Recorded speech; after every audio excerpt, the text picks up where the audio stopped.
para enseñar, para persuadir, para corregir, para educar en la justicia, a fin de que el hombre de Dios sea perfecto, esté preparado para hacer el bien. Mire qué interesante lo que dice la Biblia de sí mismo, de sí misma. Solo que nosotros, o yo, tomé una cita de varias que pueden haber, pero para decir pues que lo que estoy tratando de decir tiene base también en la propia palabra de Dios.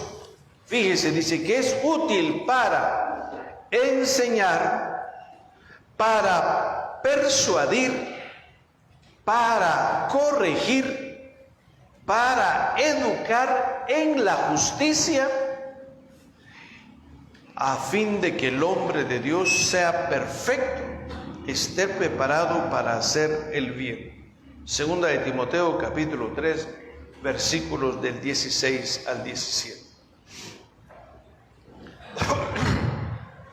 Hay otros textos allá que sugiero yo que usted cuando haga repaso de su lección, que por cierto hoy va a haber una tarea donde solo usted sabrá hacerlo. No lo pueden hacer por usted, pero lo voy a decir al final. Bien, esos textos son del Salmo 119, de los versículos 89 al 90, también el 114, del 1 en adelante, del 114, perdón, y primera de Timoteo, capítulo 2, versículo de 4 y siguientes. Bien, desarrollemos el tema. Lo voy a hacer en 9 ideas. ¿Sí? En 9 ideas. Comencemos con la primera idea. Recuerden que el tema es Biblia y tradición. Dios se revela a través de obras y palabras. Muy interesantes. Dios no solo habla, sino que también hace acciones. Veamos. Dios se acerca a nosotros para comunicar su mensaje de salvación. A esta comunicación que Dios nos hace le llamamos revelación. Revelar es quitar el velo. Para quienes tenemos más de 50 años, se recordarán ustedes cuando tienen su camarita fotográfica, iba a comprar los rollos de 12 películas, de 24 hasta de 36 había. Si uno tomaba las fotos con cuidado, ¿verdad? Entonces quedaba la foto impresa en el rollo, en la cinta esa, y se corría. Y cuando uno quería las fotos, iba a algún lugar para revelación de fotos, y ahí viene la palabra, para que usted descubra qué fue lo que tomó. Entonces, cuando usted ve las fotos reveladas, ve las fotos que usted tomó. Entonces, la palabra revelación, hermanos y hermanas, es quitar el velo. La revelación es la automanifestación amorosa que Dios hace de sí mismo en Cristo con finalidad de conducirnos a Él a un proyecto de salvación. Vaya, qué interesante.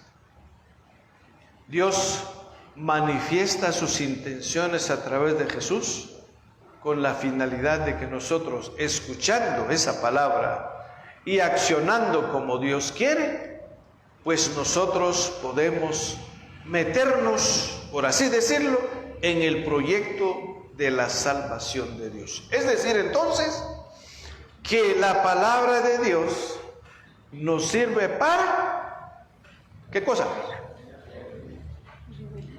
Para la salvación.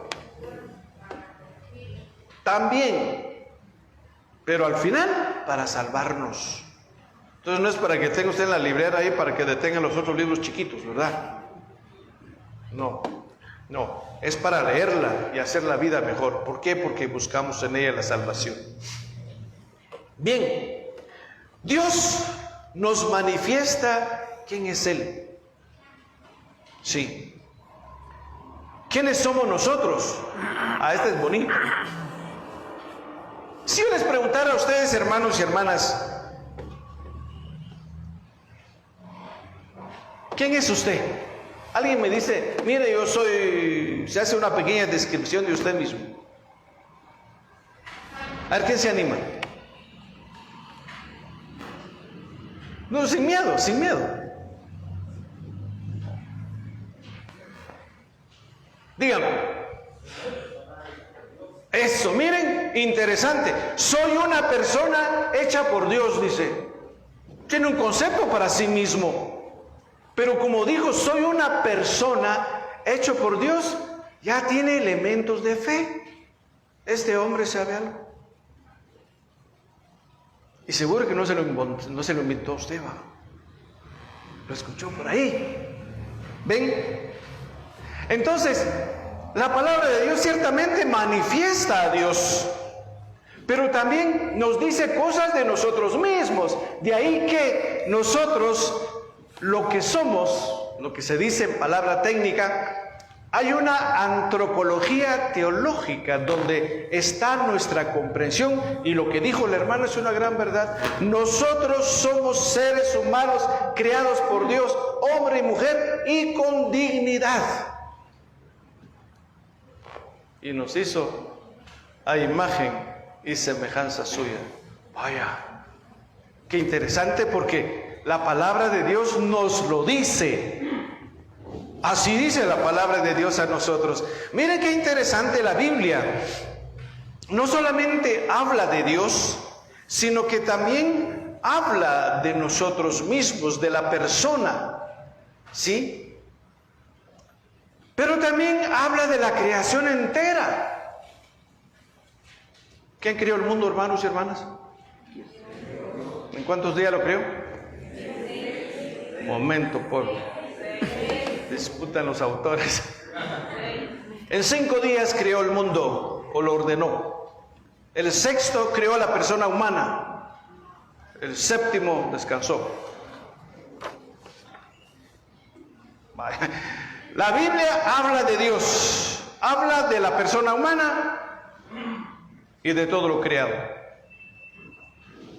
De ahí que últimamente, los últimos pontificados que ha tenido la Iglesia han hablado mucho de la importancia de salvaguardar y cuidar la creación entera. El Papa Francisco tiene ya una exhortación apostólica, una carta de exhortación apostólica, que se llama Laudato Si, alabado sea la creación, porque la creación nos habla de Dios. Qué interesante la palabra de Dios, ¿sí? Su revelación llevó a cabo a través de obras y palabras íntimamente relacionadas. Si alguien tiene allá el Concilio Vaticano II, en la Constitución sobre la Divina Revelación número 2, encuentra esto que estoy diciendo. Hay 2 cosas, pues saquemos un poquito en conclusión en esta primera idea. Dios realizó obras en la historia que manifestaron y confirmaron lo que las palabras anunciaron. ¿Los profetas anunciaron que iba a venir el Hijo de Dios, sí o no? ¿Se cumplió? ¿Y cómo vino a este mundo? ¿Más recio? Hecho hombre, hecho persona humana. ¿Ven? ¿Y tenemos promesa de Dios hoy? ¿Cuál sería? La vida eterna. Ojalá la merezcamos y la busquemos. Claro que sí, Dios cumple su promesa. Y por otro lado, las palabras proclamaron las obras y explicaron su sentido más profundo. En Jesús, hermanos y hermanas, máxima manifestación y revelación de Dios Padre y del Espíritu, había una coherencia en Él de lo que hacía y lo que decía. Y lo que decía, lo hacía. Coherencia de vida. Ejemplo para nosotros. Bien, Dios se revela a través de obras y palabras. ¿Quedó claro? Segunda idea. La palabra de Dios un canto a varias voces. A ver, Mili, toca otra vez, tu palabra me da vida. Muy bien. Así, solo la primera de la estrofa. Oiga, ¿cómo canta el coro?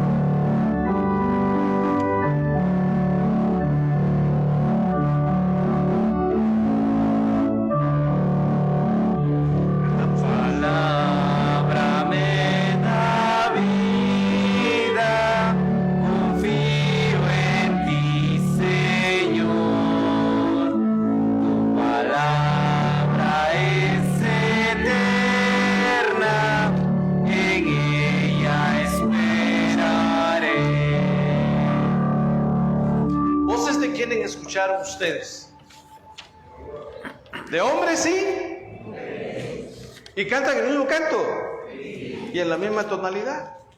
Sí. Algunos no, pero más o menos. Por eso se escucha la armonía, lo cantan hombres y mujeres. Muy interesante. A esto me refería. Vamos a ver.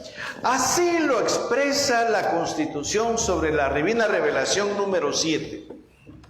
A lo largo de la historia de la salvación, llega a su plenitud en el misterio de la encarnación, muerte y resurrección del Hijo de Dios. Es decir, que de diversas formas Dios habló en la historia. Pero hay un punto culmen, les decía la vez pasada, y retomo esa idea. El punto culmen es, ¿con quién? Con Abraham. A ver, más recio. Sí, con el Hijo de Dios revelado, palabra del Padre. La máxima revelación de Dios. Y por otro lado, por medio de la predicación de los apóstoles. Pablo tenía su estilo, era pilas para hablar y para escribir. Lucas tiene lo suyo. Mateo tuvo lo suyo. San Marcos solo lo hace en 16 capítulos. Juan lo hace en una teología bien alta. Pero están hablando lo mismo de la palabra de Dios. Los hechos de los apóstoles igual hablan de la palabra de Dios. La carta de Santiago también habla de la palabra de Dios. El Apocalipsis igualmente. Solo que tienen sus destinatarios y elementos que tienen en cuenta cuando escriben sus libros. Y de esa manera pues tienen sus matices de cómo presentan a Dios, pero están hablando del mismo Dios. Algunas de las palabras y obras de Dios se pusieron por escrito y están consignadas en la Sagrada Escritura. Recoge la intervención de Dios en la historia humana. Se conoce como Sagrada Escritura por ser un libro sagrado que habla de Dios. También lo conocemos como la Biblia. Por eso, hermanos y hermanas, es distinto que usted lee un salmo que, por ejemplo, lea el libro del Apocalipsis. Son dos géneros literarios distintos, pero están hablando del mismo Dios. Por eso le hemos puesto aquí a este apartado como, digámoslo así, un canto a varias voces. Tengo un documento que elaboramos en los años por allá en la arquidiócesis donde yo estaba, que dice lo siguiente: muchos de nuestros creyentes piensan que lo primero fue la Biblia como libro que Dios envió para salvarnos, y que desde ahí, leyendo, meditándola, interpretándolo, se formó el pueblo de Dios. Fíjense que no es así. No cayó ahí, ya cayó la Biblia, miren ustedes, un libro ahí. No fue así. No fue así. ¿Cómo fue? Fue justamente al revés. Primero fue el pueblo de Dios y después en él y desde él fue la Biblia, porque fueron personas quienes lo escribieron. Lectura de la primera carta del apóstol San Pablo a los Corintios. San Pablo lo escribió. Entonces no es palabra de Dios, dice alguien por ahí. Ya vamos a ver que si bien es cierto, hay escritura humana, pero es bajo la acción del Espíritu Santo de Dios. Así como nosotros hoy de nuevo estamos aquí, no vayan a creer que yo soy pilas para convocarlos a ustedes, no. Es Dios y su Espíritu que nos convocó a ustedes y aquí están. Yo no me atribuyo a decir esto, que yo los congregué a ustedes. Yo solamente toqué el botón de la invitación a hacer contenidos y aquí están. Pero no es obra mía, es obra de Dios. El Papa Benedicto, que acaba de morir, sugiere esta comparación. Así como el Verbo de Dios se hizo carne en el seno virginal de María, así también la Sagrada Escritura nace en el seno virginal de la Iglesia por obra del Espíritu Santo. Pero es ante todo como de diversas formas, como una armonía, algo así. Voy a utilizar la palabra que escriben en este documentito que está interesante.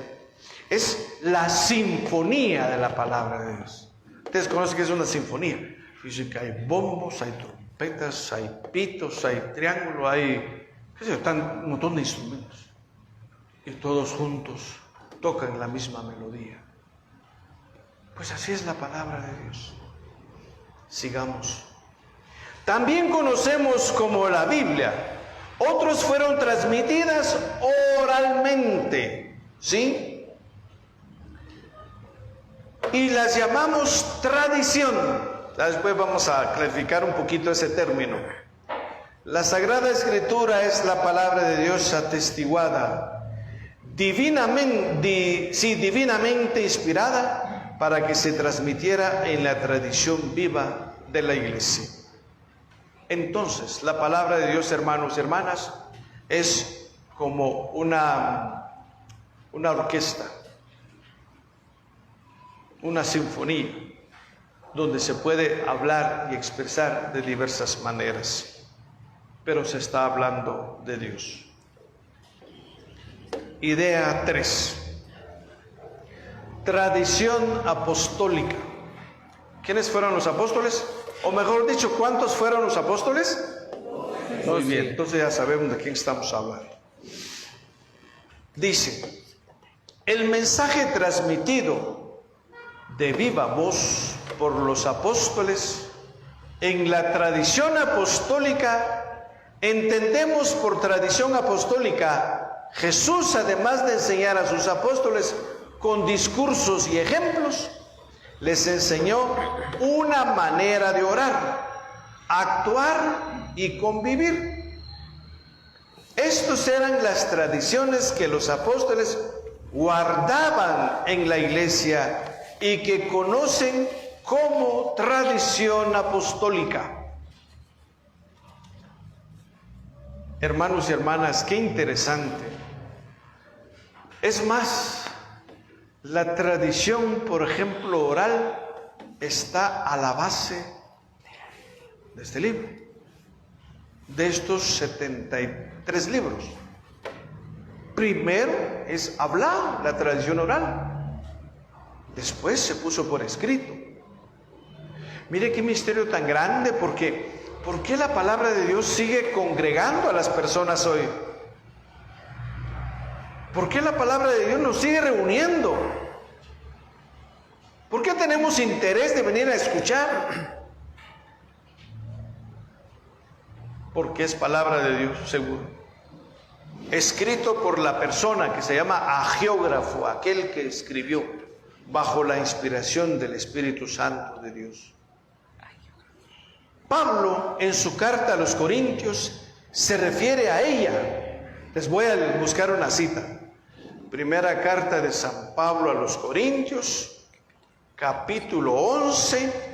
Si alguien quiere ahí leerlo, lo puede hacer si está en su Biblia.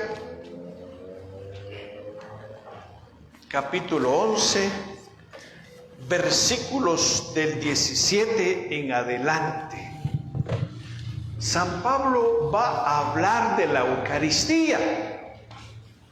Fíjense pues, dice San Pablo: al continuar con las instrucciones, no puedo felicitarlos por sus reuniones. Es decir, que la comunidad se reunía a hacer la Santa Misa. Las que causan más prejuicio que beneficio, parece que celebraban mal. Y no que celebraban mal los ritos, no, parece que habían actitudes raras por ahí. Veamos.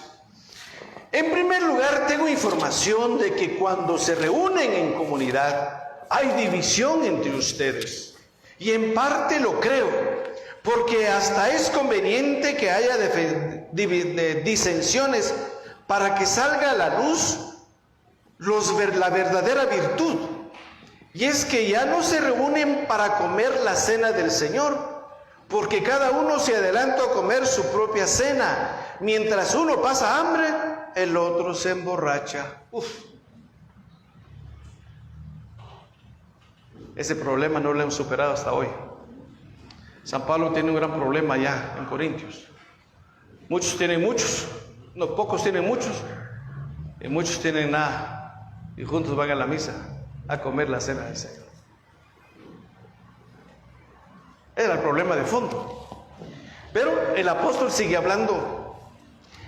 Dice, y es que no se reúnen para comer la cena del Señor, porque cada uno se adelanta a comer su propia cena, y mientras uno pasa hambre, el otro se emborracha. ¿Es que no tienen su propia casa para comer y beber?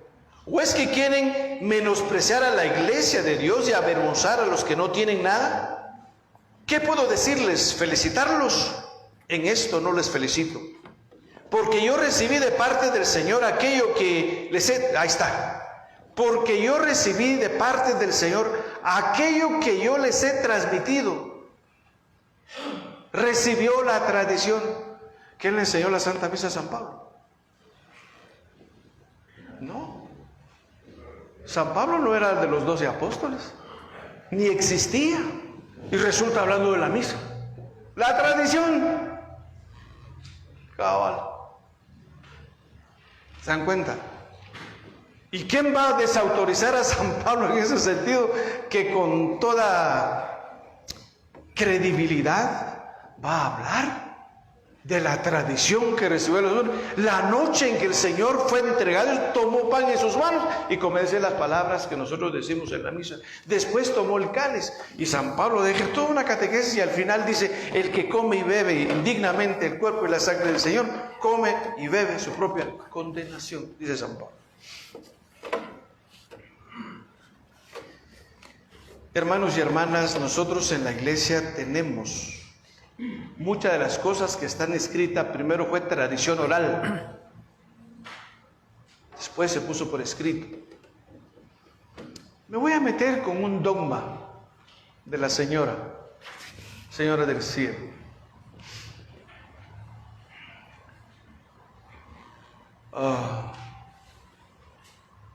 ¿Quién dijo que la Virgen Santísima era inmaculada?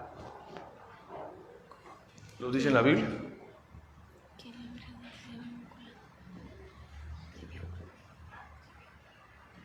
Hasta el siglo pasado fue aprobado el dogma. Pasaron 19 siglos. Pero, dice la historia, las primeras comunidades celebraban ya a la Madre de Dios como la llena de gracia. Y la iglesia buscó en el texto y cabal, cuando el ángel se encuentra con María, así dice: alégrate María, llena de gracia, el Señor está contigo. Ella se perturbó con aquel saludo. Hermanos y hermanas, si una devoción de este tipo lleva ya 20 siglos, no es casualidad. Allá hay revelación. Allá hay sentido de Dios.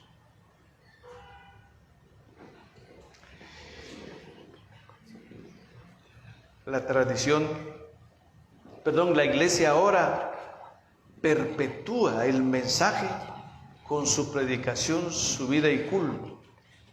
Hermanos y hermanas, por ejemplo, yo no fui testigo que Jesús hizo la consagración del pan y del vino allá en la última cena. A mí la iglesia me enseñó a hacer eso. Y eso se llama tradición.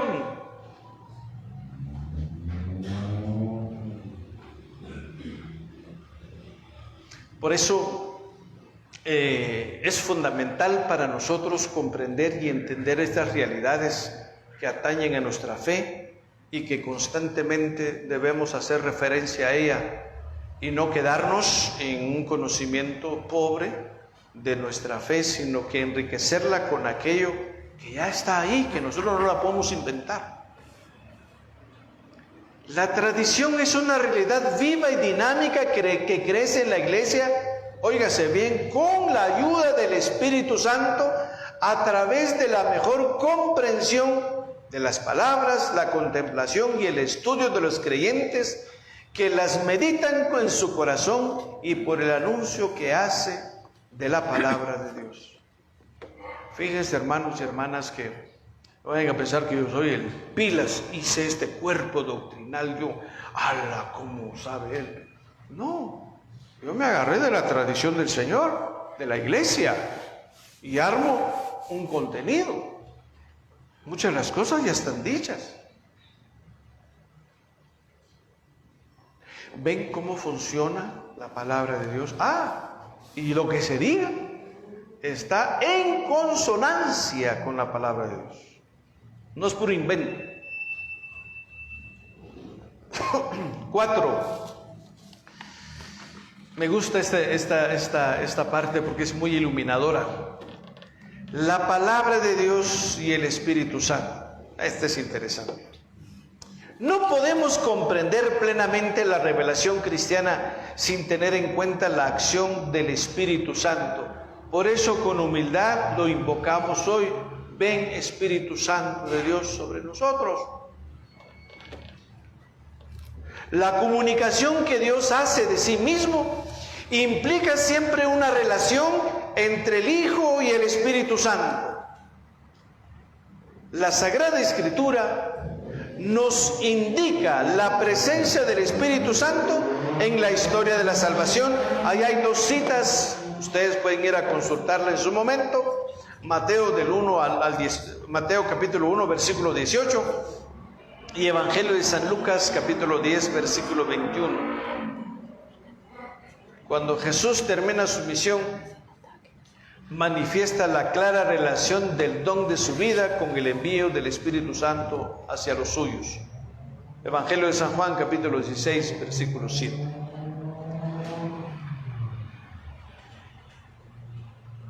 La palabra de Dios se expresa con palabras humanas, gracias a la obra del Espíritu Santo. Por eso no se pueden comprender las palabras del Señor sin la acción eficaz del Espíritu de la verdad. Y ahí están las citas que pueden ayudarles a ustedes para ver la referencia que tenemos sobre el tema que intentamos hablar. Quiero decirles alguna cuestión más. ¿Quién inspiró al autor para escribir la Biblia? El Espíritu Santo. Sí. ¿Quién nos ayuda a nosotros a leer la Biblia hoy? El Espíritu Santo. Sí, señor y señora. ¿Quién nos ayuda a interpretar la palabra de Dios hoy? El Espíritu Santo. Ahí está.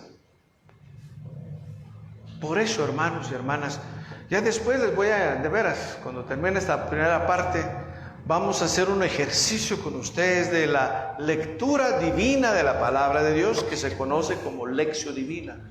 Va a ver que usted mismo es capaz de acercarse a la palabra de Dios y hacer una oración en actitud de oración con la palabra de Dios.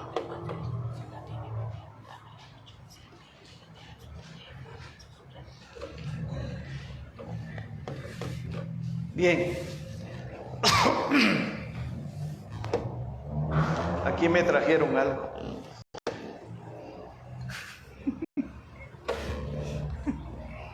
Algo caliente. Idea quinta: tradición y escritura. Al reafirmar el vínculo profundo entre el Espíritu Santo y la palabra de Dios, podemos comprender el sentido y el valor decisivo de la tradición viva y de la Sagrada Escritura en la Iglesia. El Espíritu Santo anima y guía la tradición. Por ejemplo, hermanos y hermanas, yo no quiero echarme aquí colorón ni cosa por el estilo, pero toda la reflexión teológica de la Iglesia sobre la fe, la Sagrada Escritura, las diversas disciplinas teológicas, son cantidades de cantidades, bibliotecas de bibliotecas. Y nosotros estamos en esa tradición, en esa línea de reflexión. A mí no se me ocurrió esto, no. Voy a decir una barbaridad, espero no pecar. Hermanos, yo soy apóstol. ¿Y quién te nombró? Disculpe. Es que la palabra de Dios, sí, pero no se puede decir eso. Ni mucho menos podemos utilizar la palabra de Dios para chapear a todo el mundo aquí. No, es cierto que hay que exhortar, pero ante todo la palabra de Dios debe llevarte a convertirte, a asumirlo, a acercarte a ella. Esa es la tarea nuestra. No para estar buscando textos ahí y te lo aplico, no. Tal vez cuando toca, pero digamos, no es que uno va con esa intención, entonces estás usando mal la palabra de Dios. Nosotros, gracias a Dios, hermanos y hermanas, en la Iglesia Católica tenemos todo un cuerpo doctrinal que no nos lleva a eso. Intentamos persuadir a la persona desde la reflexión para acercarse a la realidad, por ejemplo, de la palabra de Dios.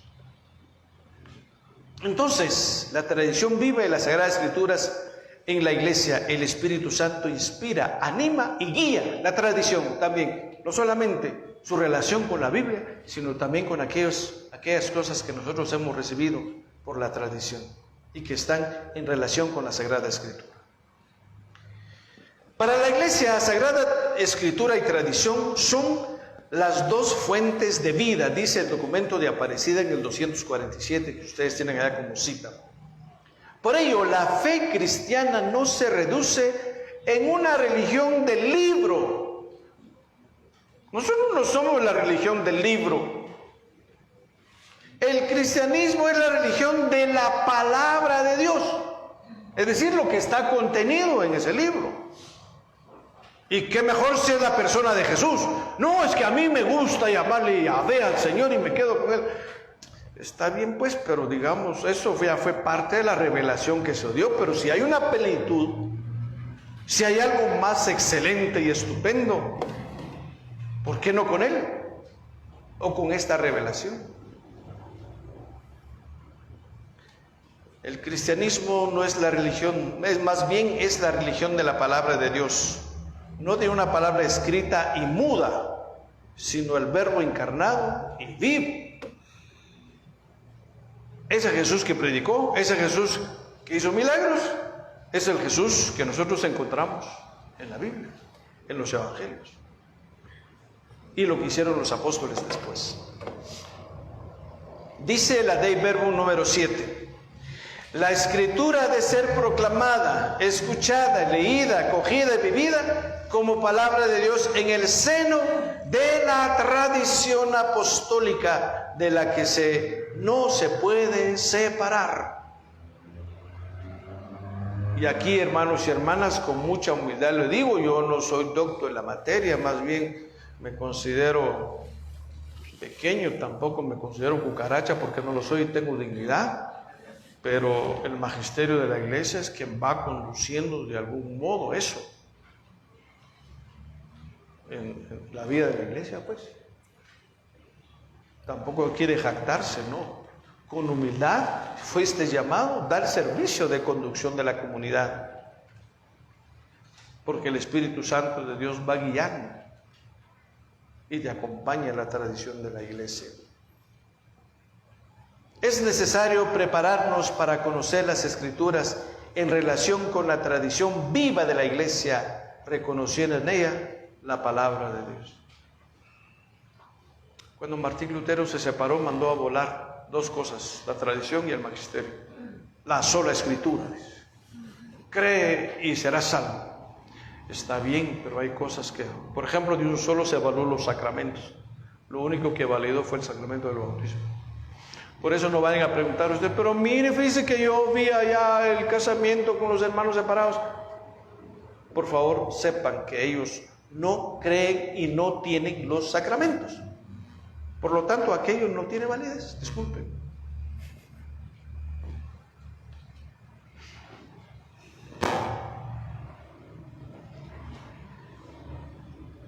Idea 6. Sagrada Escritura, inspiración y verdad. Un concepto clave para comprender el texto sagrado como palabra de Dios en palabras humanas es el de la inspiración. La Sagrada Escritura es la palabra de Dios, está escrita por inspiración del Espíritu Santo. Dice allá la Dei Verbum número 19 en las letras pequeñas que aparecen allí. Cuando se debilita nuestra atención a la inspiración, corremos el riesgo de leer la Escritura más como objeto de curiosidad que como obra del Espíritu Santo, en la cual podemos escuchar la voz misma del Señor y conocer su presencia en la historia. Fíjense, hermanos y hermanas, hay gente que habla mucho de la palabra de Dios, son estudiosos de la palabra de Dios, utilizan herramientas científicas para entender la palabra de Dios. Hasta ahí es buena, pero cuando se alejan mucho de la inspiración del Espíritu Santo de Dios, uno comienza a brotar sus propias ideas y uno va transmitiendo sus ideas pensando que estas son las cosas que Dios le ha revelado, y no es así. Por eso, con sencillez y humildad, uno tiene que acercarse a la palabra de Dios. Con sencillez y humildad. Está bien, sabes muchas cosas, sí, pero no hay mejor camino, mejor inspiración que la del propio Espíritu de Dios, y eso solo viene cuando tú tratas de ser persona de Dios.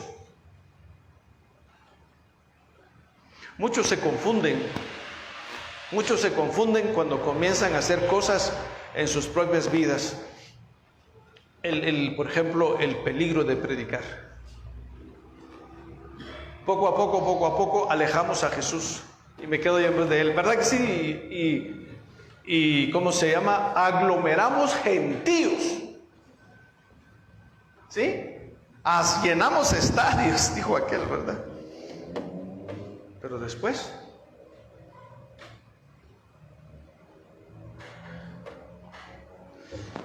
hago una referencia ingrata, pero lo voy a hacer, estoy tentado de hacerlo. ¿Dónde quedaron las noches de gloria? Se acabó el recurso. Se acabó la creatividad. Es que, hermanos y hermanas, cuando uno se acerca a la palabra de Dios, hay realidades inmutables que no cambian, porque es la presencia de Dios. ¿Por qué no consagramos un submarino? Mire si es más apetitoso, ¿ah?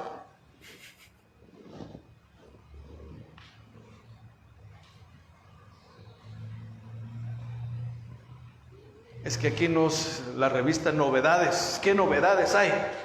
Las novedades, el mismo Cristo que te está esperando colgado en la cruz.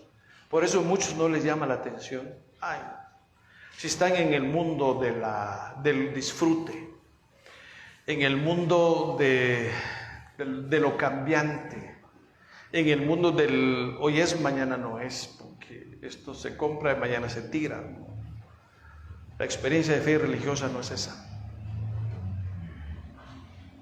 Es lo perfecto.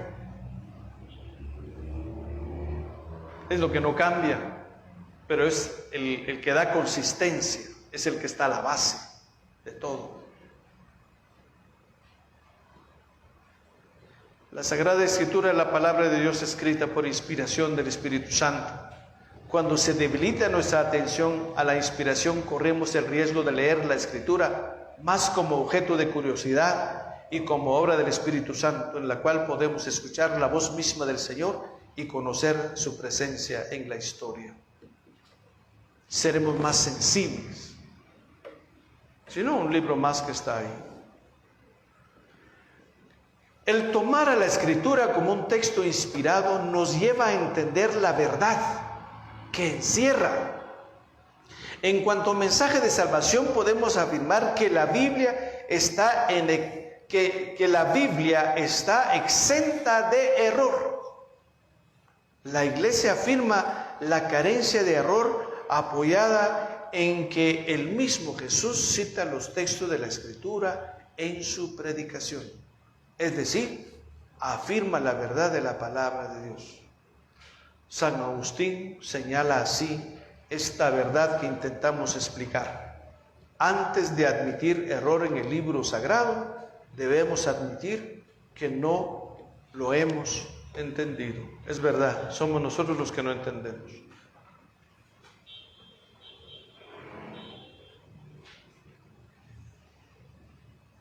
Idea 7 o séptima. El mensaje de la Escritura es religioso.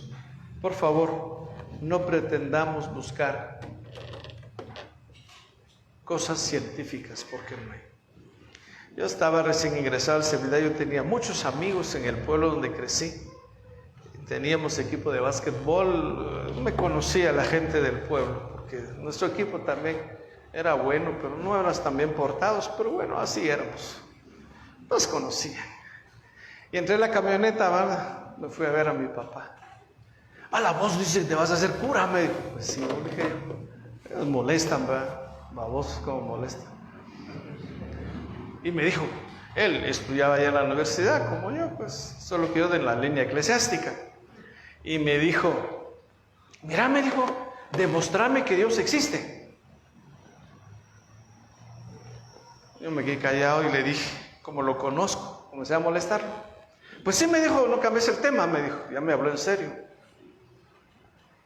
Entonces yo le dije, demostrame vos primero que no existe. No puedo, yo tampoco. ¿Saben por qué? Demostrar significa pasar bajo la lupa. Miren, la fórmula del agua es H2O. Nosotros no podemos decir eso de Dios. Jamás. O si no, ¿cómo es posible que Dios hizo la creación en seis días? Disculpe, eso vino del Big Bang.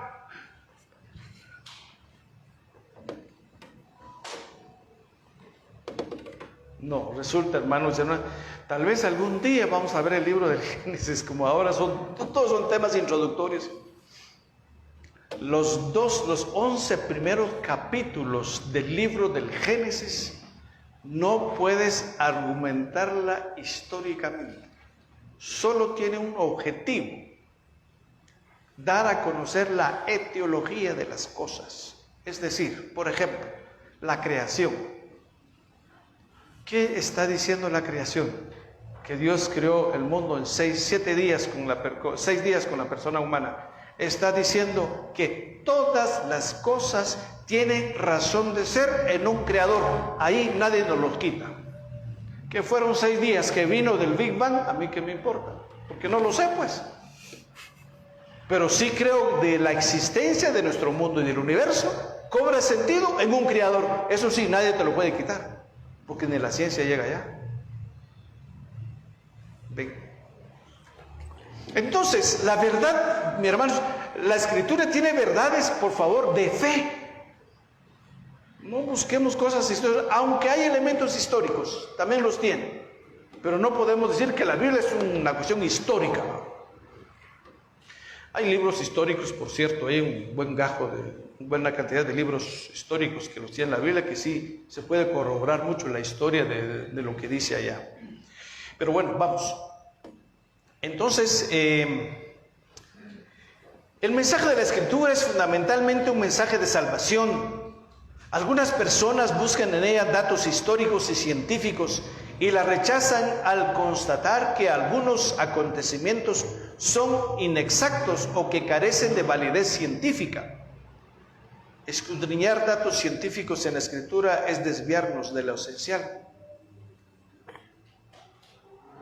Sin saber, hermanos y hermanas, en antropología teológica se ve eso, que parte de la creación que somos nosotros, Dios nos dio la capacidad cognitiva, la capacidad de razonar.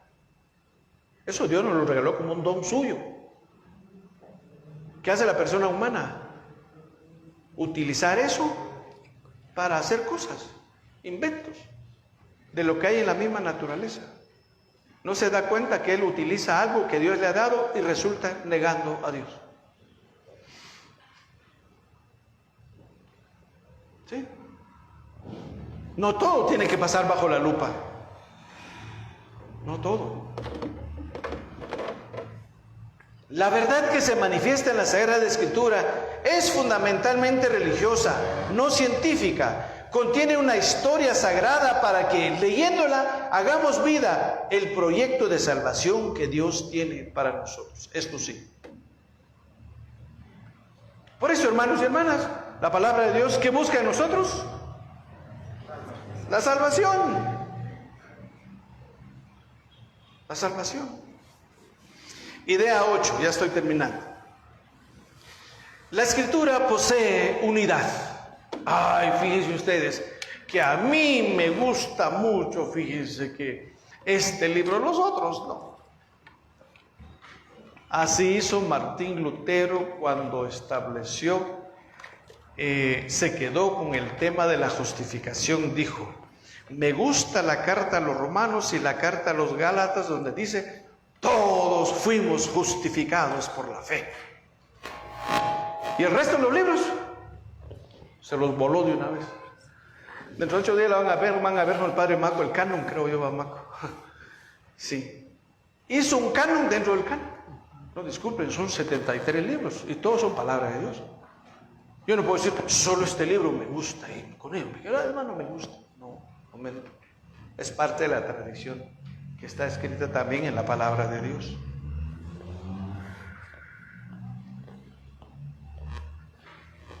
¿Por qué? Porque ella tiene unidad. O si no dicen, solo la fe salva, dice la teoría de la justificación. Pues yo le invito a leer la carta de Santiago. Demuéstrame tu fe sin obras y yo te demuestro mi fe con obras. No podemos desechar eso. Yo no quiero alargarme en esta noche, pero yo hice un curso con un padre que es escocés, de apellido Callaghan, el tema de la justificación. Es interesante ver eso porque al final la justificación lo que pretende es yo, persona humana, pecador, yo soy nada en este mundo, soy eminentemente pecador, no soy capaz de hacer las cosas bien, pero apelo a Dios con mi fe y por esa fe me salvo. ¿A qué lujo? Yo puedo ser un cabrón en ese mundo y me voy a salvar. Momento, pueblo, eso no es así. Vaya a la carta de San Pablo, a ver que las cartas de la carta de Santiago, eso que les dije, a ver qué les dice. O si no, capítulo 25 del Evangelio de San Mateo. Tuve hambre, me diste de comer, sed de beber, desnudo me vestiste, enfermo fuiste a verme, encarcelado me visitaste. ¿Y cuándo hicimos eso, Señor? Todo lo que hicieron con uno de los más pequeños. Lo hicieron, pasen al banquete de su Señor. Pero cuando te vimos así, dicen los otros, todo lo que hicieron con estos pequeños, a mí me lo hicieron. Pero como no lo hicieron, vayan al fuego eterno. Así dice el texto, de fuerte. Vayan a leerlo si quieren, capítulo 25 del Evangelio de San Mateo.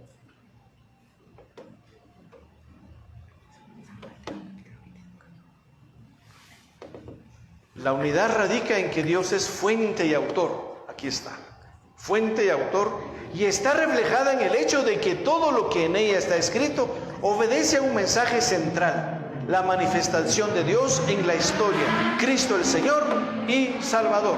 Ese es el punto focal que hay que ponerle mucha atención.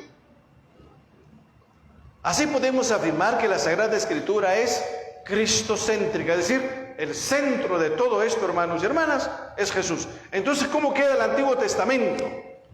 Que es la parte más gruesa. Es preparación a lo que iba a venir. Clarísimo. Eso lo vamos a ver más adelante. Esperemos llegar a eso. Al leer la Escritura, habremos de considerar que los pasajes guardan conexión con una misma finalidad. El Nuevo Testamento es continuidad y realización de lo que fue preparado en el Antiguo Testamento. Si no, hermanos y hermanas, entonces ya no hay 10 mandamientos aquí, Jesús, ni aún, fíjense. ¿Cuál es el mandamiento más grande de la ley de Dios? Le dice un escriba a Jesús. Amarás al Señor tu Dios con todo tu corazón, con toda tu mente y con todas tus fuerzas, y a tu prójimo como a ti mismo. Si hiciéramos eso, yo no robaría, yo no mataría, respetaría a mis padres, no codiciaría los bienes ajenos, no habría pecado contra el sexto mandamiento, que saben que se refiere, ¿verdad? No juraría el nombre de Dios en vano.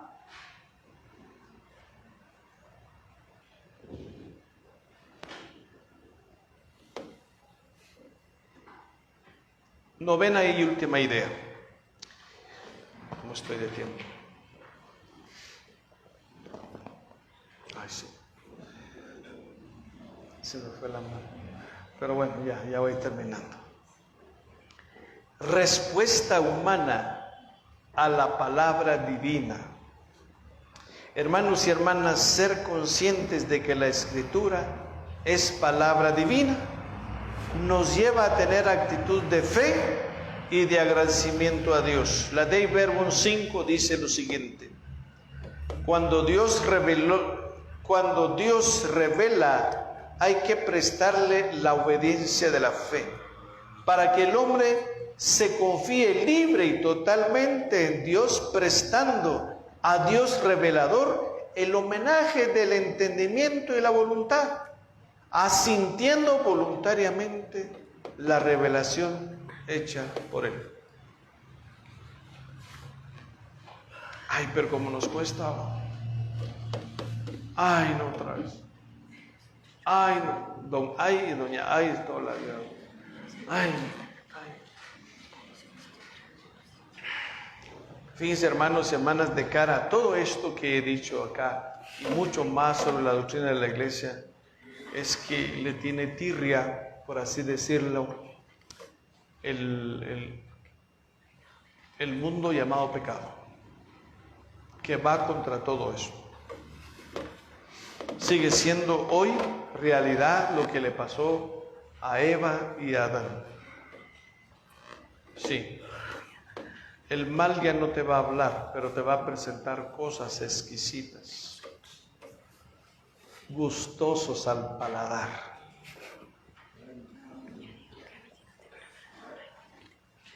Y uno puede caer. Ay, Señor, pero ¿por qué tengo que renunciar yo a esas cosas? Porque te hacen mal. Porque va en contra del espíritu que tenés. No, pero como siempre, como la cabra, ¿verdad? ¿Saben qué pasa con...? Yo fui pastor, por cierto, 5 años. Recordé los lugares donde iba a pastorear. La cabra siempre tira para el monte. ¿Sí? Qué difícil lidiar con esos animalitos. Pero la sabiduría popular dice, pareces cabra y siempre tira para el monte, y es cierto.